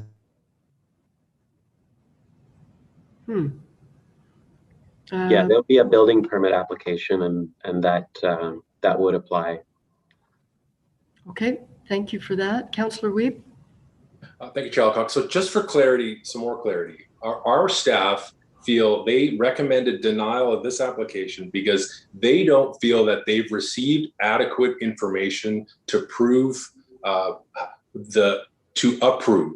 this application, right? So things are missing from this application, and it keeps coming back to committee, but it appears as though our staff continue to receive incomplete information. Yet we wanted to flip the script and say, okay, we're going to forego our staff's requests for information and just grant approval. And that's why, again, unless I'm missing something, that's where we're at this point. And if I'm misunderstanding that in any way, love someone to jump in, but that's where it stands, correct? I think that's what I hear. I'll let Richard answer that, but I certainly heard that we had outstanding information with respect to flood mitigation in measures around that if it is flooded, as well as outstanding information with respect to noise issues. That's what I heard. I will ask Richard if there was more than that, or if that's correct. Yeah, I think we've been consistently stating that floodway versus flood fringe. Well, wetland was a big issue to begin with, but that was resolved. With respect to flooding, we've been consistently saying that, I can't say it enough, over and over again, that the delineation of floodway versus flood fringe is what we're interested in here. If you're in the floodway, our policies, provincial policies, state that the risk is it's significant and no development should occur in the floodway. So, and that's something that, if you read the special advisor's report on flooding in Ontario that was commissioned after the floods that Mr. Duke talked about, it says one of the most important things that Ontario has going for it is our strong floodplain management and the technical guidance that we ask people to follow in determining flood hazard areas. So we've consistently asked for this proponent to provide information to not only think about velocities of water going through the floodplain, but the depth of water. The depth and velocity are what's important when you're considering flood risk. So on this property, Mr. Duke even said the flood depth would be 1.28 meters. That's above a child's head. That's impassable in a vehicle. The flood depth on this property is significant. It is floodway. It should be prohibited. Development should be prohibited. So what we were asking them to provide is a technical opinion on why it's not floodway, and that was not provided to staff. Very helpful. Thank you. Councillor Stone. So two things. I appreciate staff's opinion very highly, and I don't go against the recommendations lightly. To get all of the studies that staff were asking for, I expect would be hugely expensive. But we heard today that not numbers. Did I pause? You did. Sorry, you did. You had a blip. But so we're talking, we heard today about reality, and we've had a 100-year flood already in 2013 and another big flood in 2019. The water didn't even come to the floor of the barn, apparently. So that's real information. And as far as the noise goes, I suspect when they need to get a permit, that those types of things will be part of that permit issuance. So I'm still happy to move forward. Okay. All right. I think Julie's ready. I don't see any other hands up. So Julie's going to put the motion on the screen.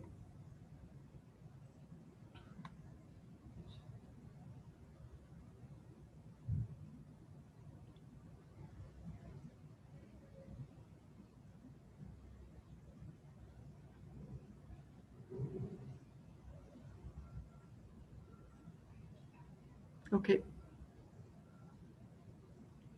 No pressure.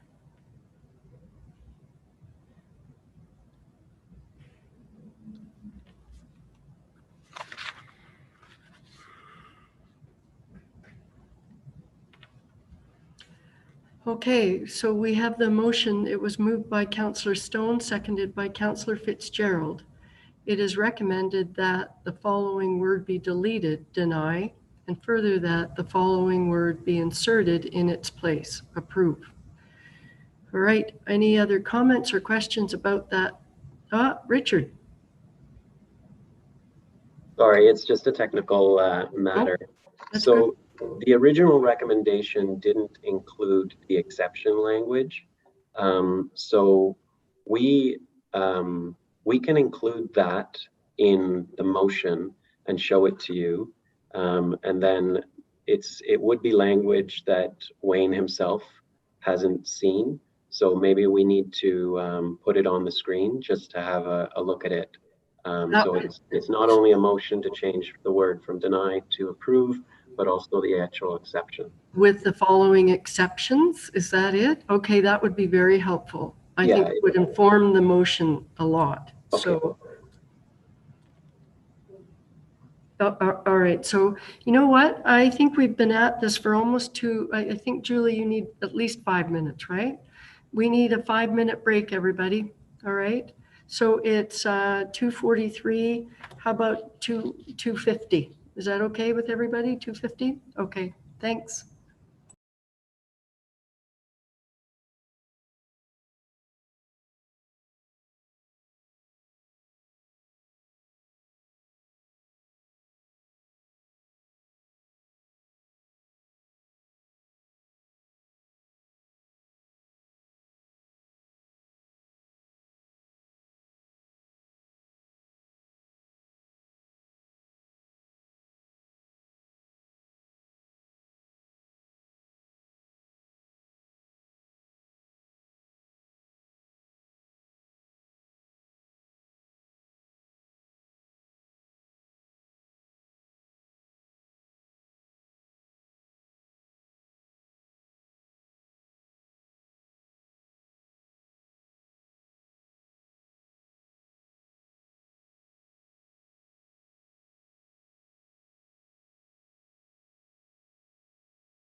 Chair Alcott, we are back.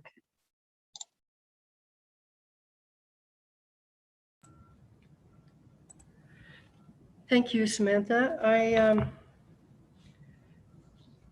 I think Julie has, can give me 30 seconds so that she can post?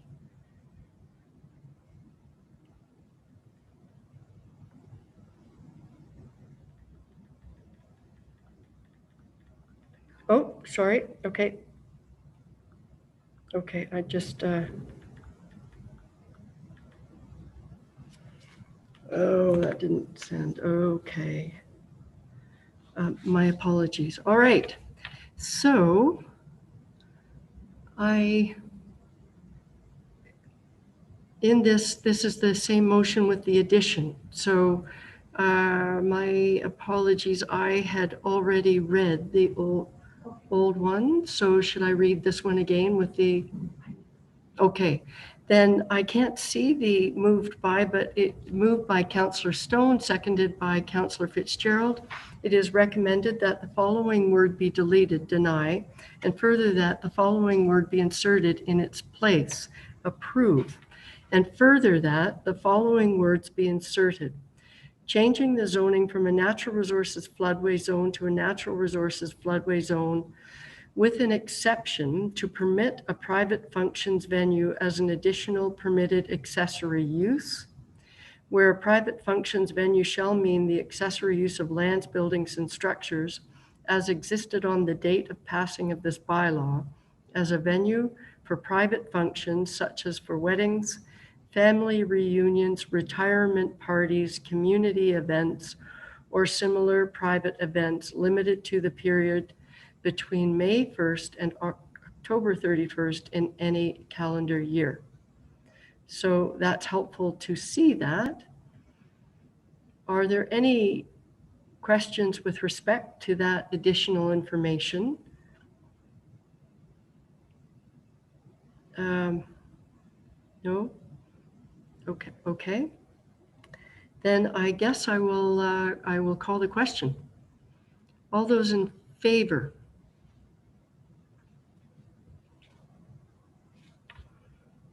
All those opposed? And that does not carry. All right, so if that is, quick question, if that was denied, do we go back to the original? Like, or it's denied? I guess, and you could potentially amend it again. Do we need to vote on the original? Okay, we do need to vote on the original. So I will go back to the original, which I read before. And it was moved by, actually, I might want to change the seconded. Sorry, Councillor Stone. Moved by Councillor Weeb, seconded by Councillor Armour. It is recommended that Planning Committee deny zoning bylaw amendment application Z03 2020 HT. Questions or comments? All those in favor? And that carries. All right, moving right along. Thank you, everybody. It was a really difficult one. I am moving to our third staff report with respect to SPA 72 2021 HT Langston Holdings Inc., 8 Main Street West. And I believe, Richard, you're out, and Adam, you are there. Okay, welcome. I am. Good afternoon. Thank you. Thank you, Madam Chair. I'm just going to take a moment to share my screen. Okay.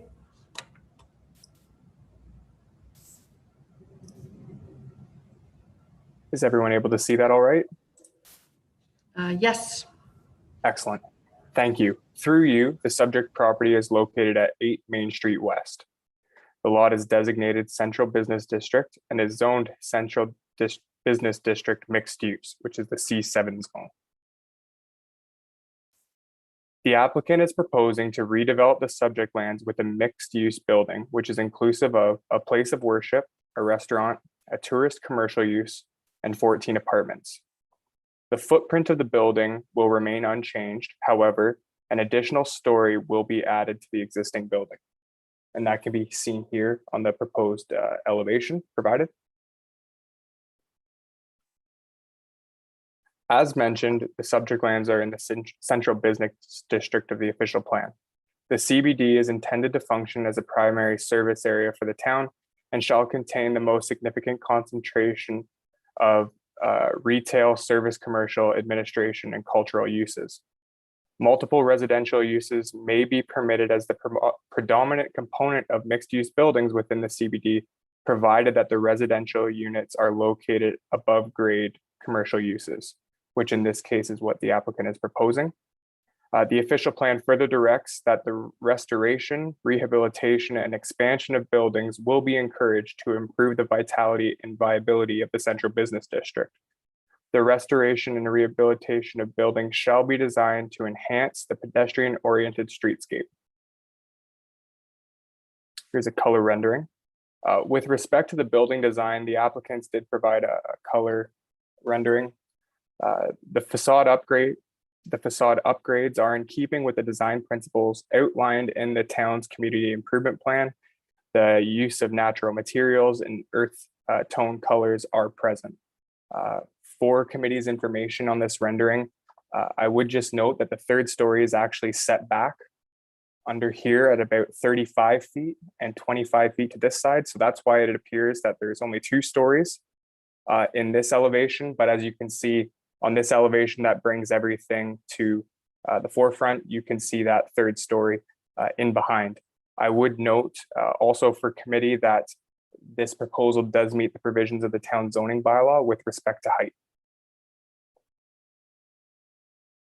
With respect to parking, the zoning bylaw provides relief for existing buildings that do not conform to the parking provisions. If a building was in existence prior to the date of passage of the zoning bylaw. However, in instances where the floor area is proposed to change, parking spaces shall be provided for that proposed change.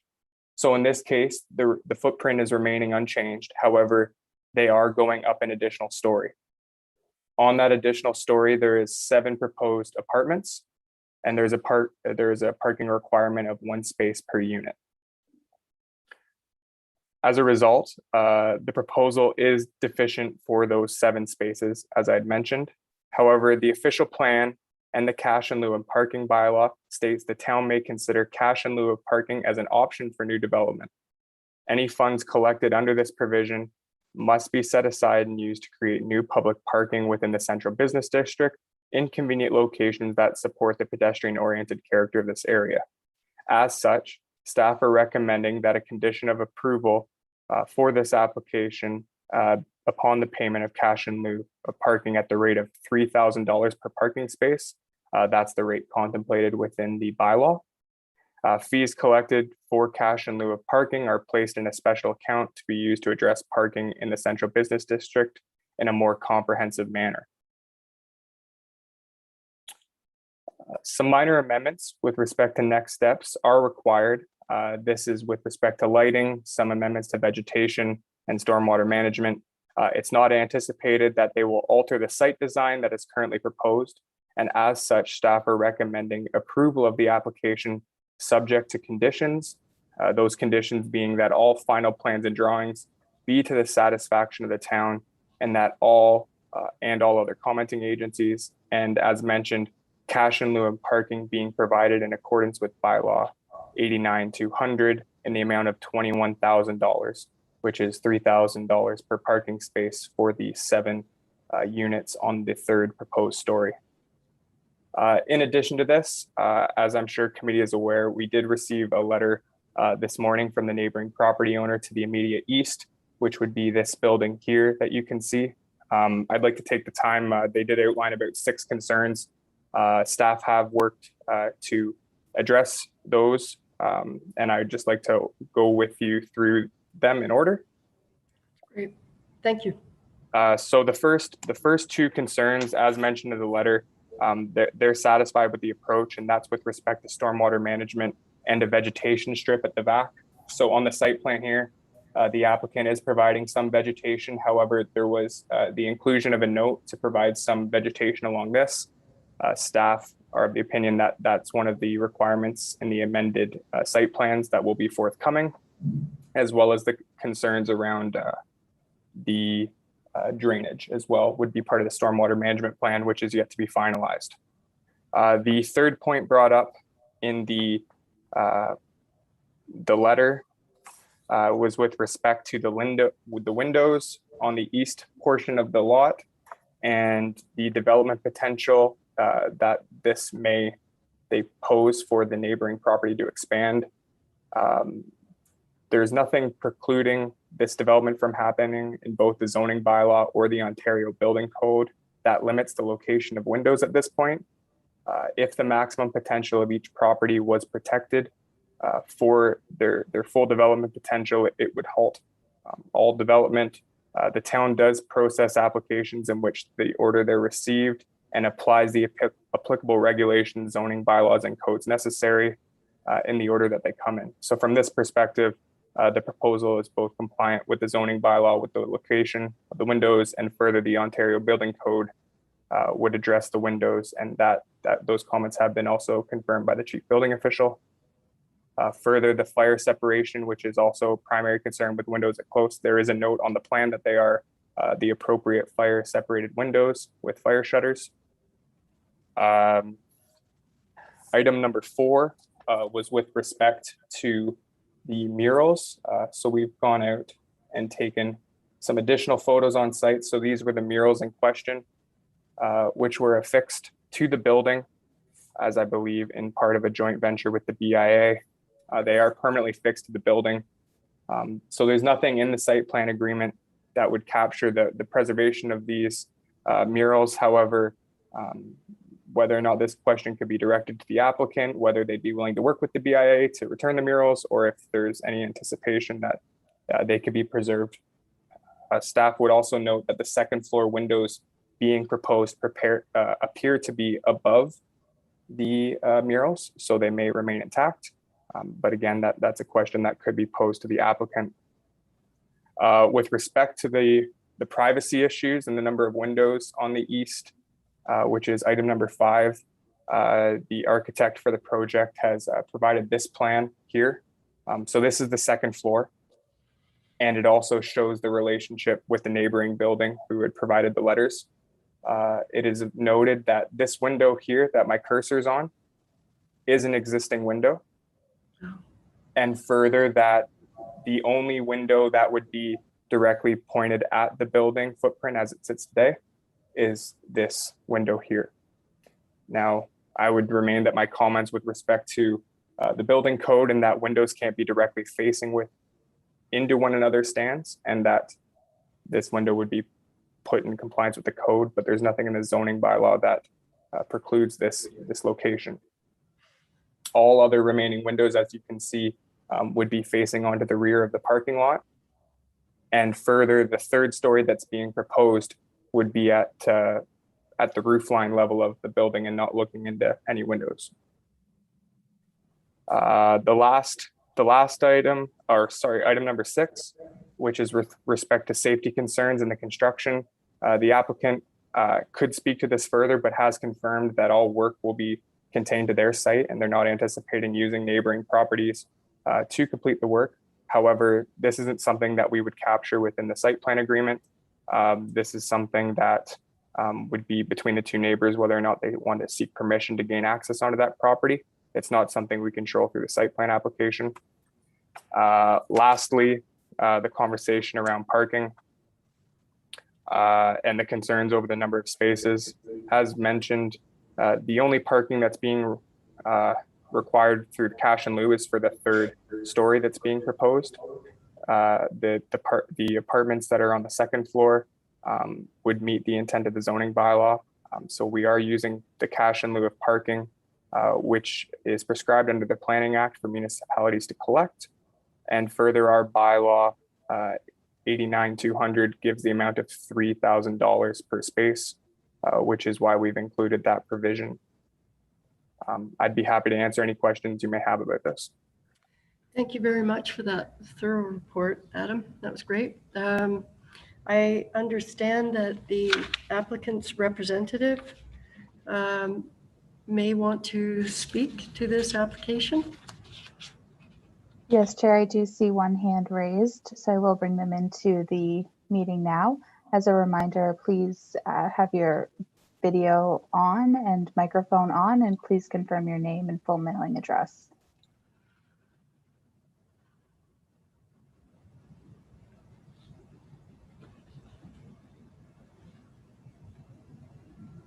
Good afternoon, John P. Gallagher and Associates, 24 Hibbard Road, Huntsville, P1H, 1C9. I appreciate the committee hearing the application.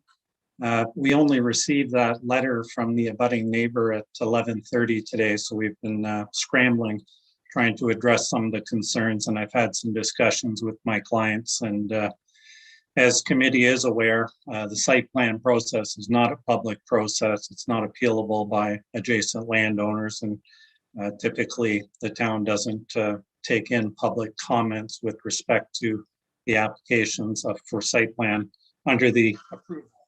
Regardless, in being a good neighbor and getting along with their new neighbors, my client has looked at those comments that have been provided.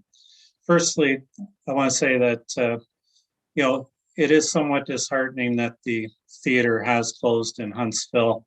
It was for sale for a number of years, and there were no takers to have anyone run it as a theater. And my client, in an effort to provide some more apartments, picked up the building. And I think COVID probably put the nail in the coffin of the movie theater in Huntsville. And I, for one, will miss it as well. So I totally understand the sentiment around that. That being said, the policies of the official plan support redevelopment of existing buildings. And as you're aware, this is a rather large building. With the proposal, we've maintained the commercial entity on the ground floor, first with the place of worship and secondly with the restaurant. On the next two floors, we're proposing apartments, and similar to 110 Main Street West across, I gotta say, the old Max Milk, as it's no longer there, across from Gagnon Korean Chicken. Those office spaces were all converted to apartments, and there hasn't been a huge issue around parking. One of the items that the zoning bylaw has in it is a clause that allows for reuse of buildings. And under the current sort of layout, in theory, we were sort of allocated 101 spots because the theater was 400 seats and there was one apartment building. So that would have given us 101 seats. With the change of use, that number has reduced drastically. The clause in the bylaw speaks to additional floor area. And so in this regard, there is a new floor going in with the 7 units, and that's where Adam has come up with his valuation on that.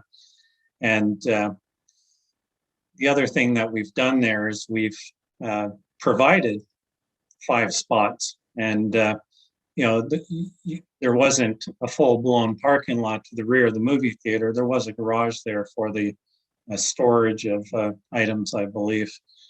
And so what we're trying to do there is to utilize that space in a better fashion and provide some spaces there. So we have created 5, one of them being an accessible parking space. And so we've tried to accommodate that as well. With regards to, I guess, the comments that were raised from the Currys, I talked to my client and he has no objection to the first 2 issues, and that was providing a catch basin on the parking lot. We know we can't impact on any drainage on adjacent properties. So he has no objection with that. And further, to provide some additional landscaping along the 1 meter strip adjacent the parking lot for Tom's and Curry. That'll just beautify the area anyway. So it's a positive step all around. With regards to the third item that had to do with the zero setback. Again, we had Duncan Ross look at that, and as Adam had mentioned, there are a couple of windows that are going to be there and they will have to be fire rated, and it's no different than the building having to meet the building code in its construction. A lot of the businesses further down the street are right beside each other, and they do go through redevelopment. Pizza was a good example. The issue around the murals, I did speak with my client about it, and we both agree that they are positive and they create a nice break on the facade there. And so we're definitely going to try and work that into the plan and work with the BIA to maintain them in some fashion. If there's one or two that have to be moved, then we can work with the BIA to remove those and get them in a different location. And again, we think that that's a positive step for the municipality in keeping the group of 7. It does provide a lot of culture for tourists coming into the area. The next item that was of a concern had to do with the window openings and the privacy. And again, we are dealing with a limited amount of wall space on the Toms and Curry building. And Lauren from Duncan Ross's office made note of on the Ferguson Miller Law Office over on Elm Street there. If you look on the upper floors, they've provided in their building some mirrored, it's like a material on the inside of the window that's somewhat reflective, so you can't see in, but you can see out clearly. So that might be an option for Toms and Curry to take a look at, and it's fairly inexpensive. Again, the majority of the 3rd floor is going to be above the roof line. Another concern had to do with the accessing the adjacent property. They have had greystone out through the building, and they can assure that the work will be contained from within the building. The parking, as we had spoken about, had I'd already talked on or spoken on that it is a decrease. And, even driving through town the other week in that area, it gets pretty empty. So when we look at a movie theater full of capacity on a Saturday afternoon or, a matinee during the summer, again, we weren't dealing with a lot of parking. And there are areas that are substantive that one can park in. Lastly, I guess just with respect to the request for deferral, part of trying to get this approved at this meeting was so that we can avoid this issue of the heavier work being done during the construction of the Main Street. So the Main Street, the next step up is east of Center Street, which obviously they're going to close off from there to Lorne likely, which could cause great impacts to the construction of the roof. So my client is trying to get that done as quickly as possible. And the other part to that is school goes back in September. So they'd like to try and get that wrapped up before that time as well, because once they've got the roof on, then we're dealing with a lot of interior items that aren't going to be impacting the fact that you have a school there. So my client has reviewed the staff report and has no objection to the conditions that were requested. He would like to get a move on, so to speak. We feel that we've met the requirements. He continues to provide additional rental units throughout the municipality.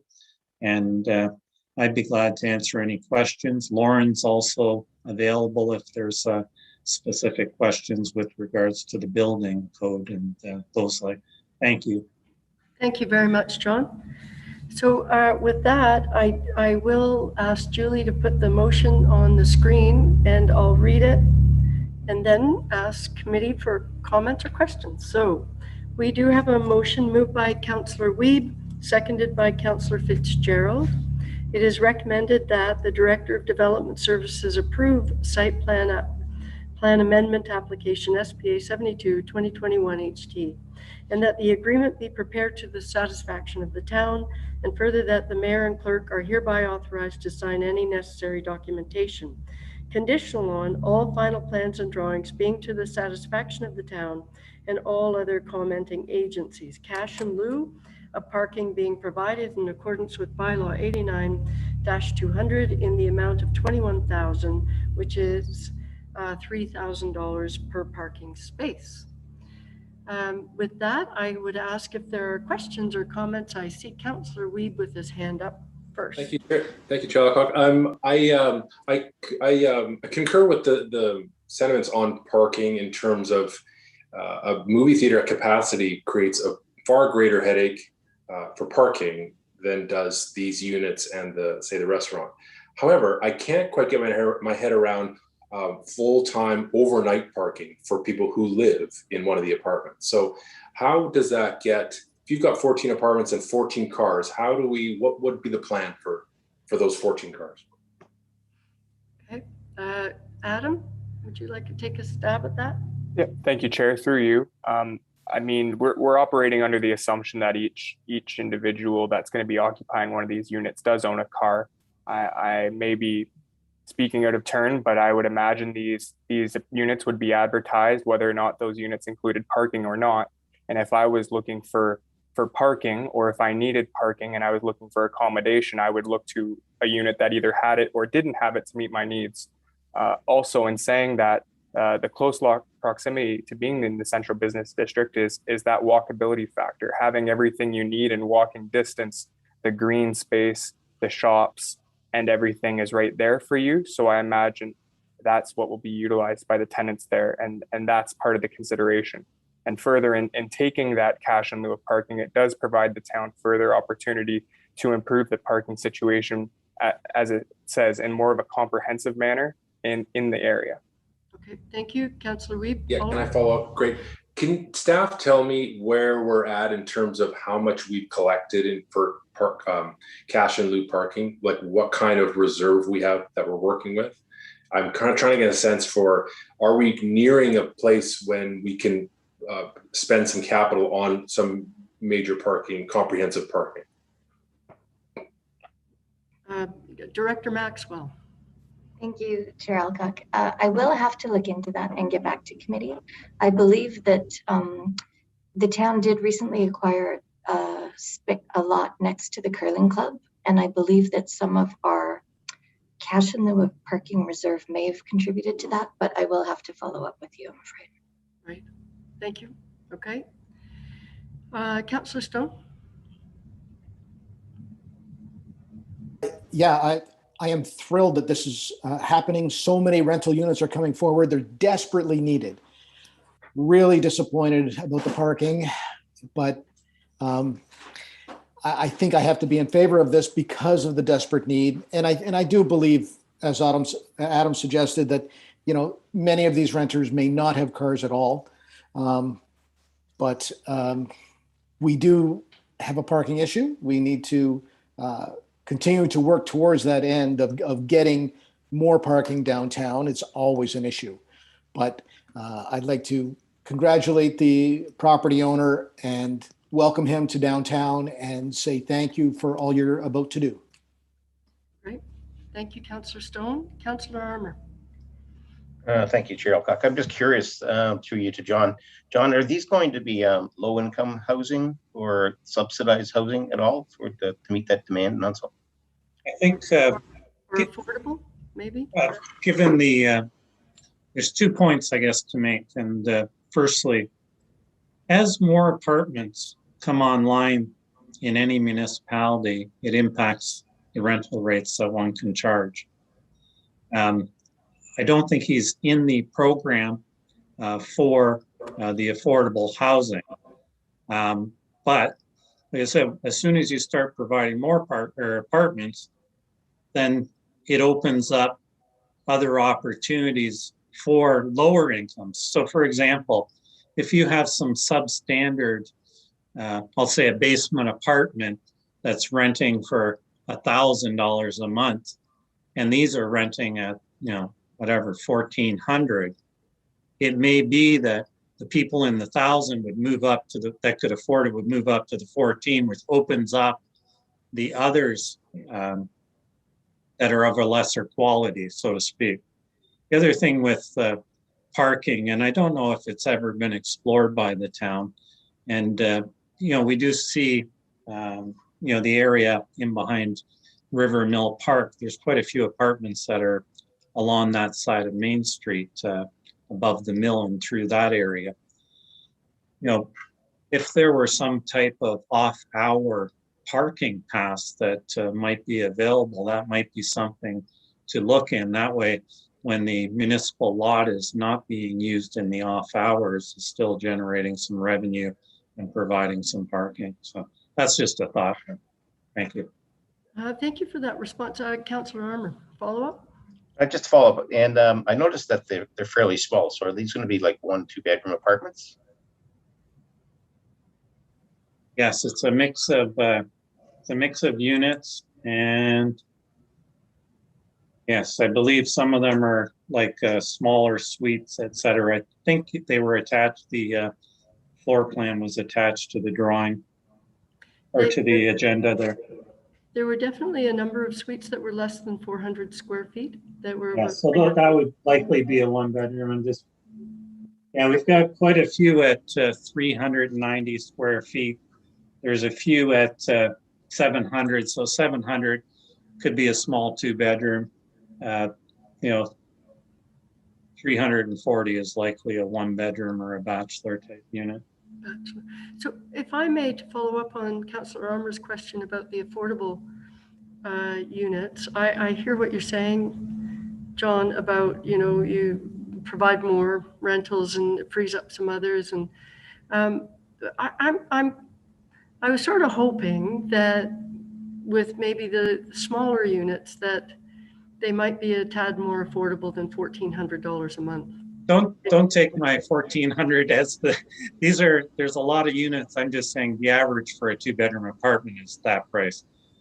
The studio units, and that's what Lauren just texted me, they are studio units. So at 390 square feet, you're not going to be able to rent it the same rate you would a 850 square foot 2-bedroom apartment at because when he did provide the apartments out on Highway 60, there was great demand for studio apartments.